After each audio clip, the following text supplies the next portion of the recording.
Dr. Subramanian Swamy. Dr. Subramanian Swamy, you're one of those who doesn't believe that this is some innocent mistake. What strikes me, Dr. Swamy, is that even after the tweet started going viral, the defense never came out even once to say, look, I think the judge has been misquoted.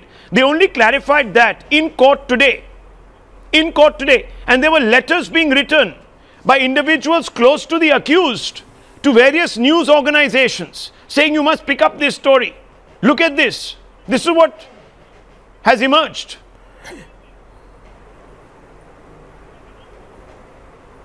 Yes. Go on. This is what has emerged, sir. This is what we are being told. It's part of a design. Yes. Well, you want me to respond? Yes, sir. Go ahead. Well, you see, there's a pattern. This is not the first time this is happening.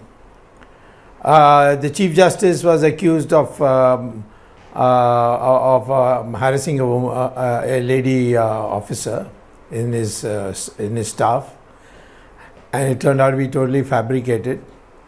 And they ran a campaign that he should recuse himself. The same people.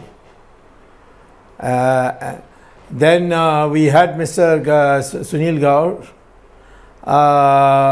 He was at one stage when I was before him, and Sonia Gandhi had gone against my order that I got for summoning her by the trial court.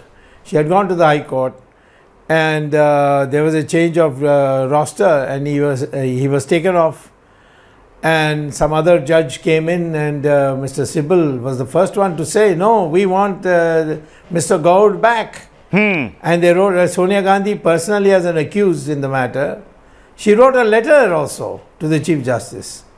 So I was asked whether I had any objection. I said, Chief Justice can select any judge, it makes no difference to me. And Mr. Gaur was brought back and he judged against them.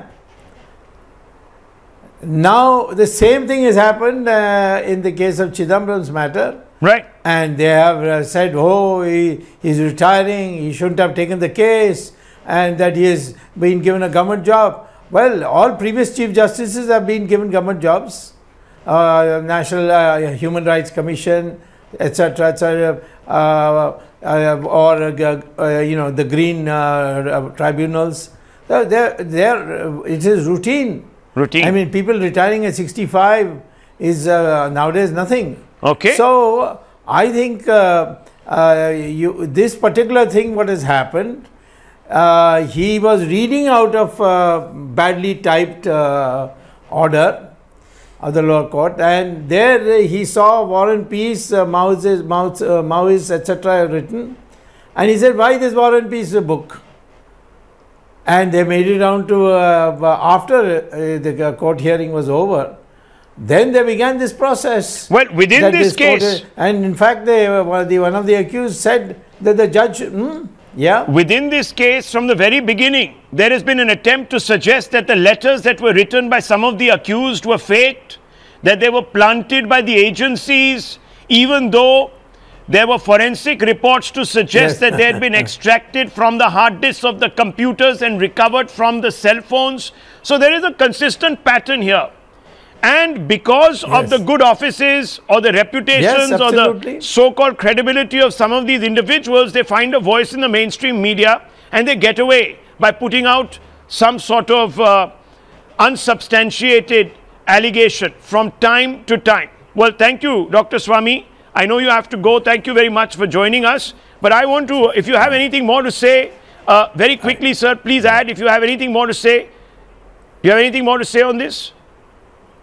All these so-called, only one thing, that all these so-called people who have credibility with the media are those who were given this credibility by the previous administration. They have not earned anything new. Okay.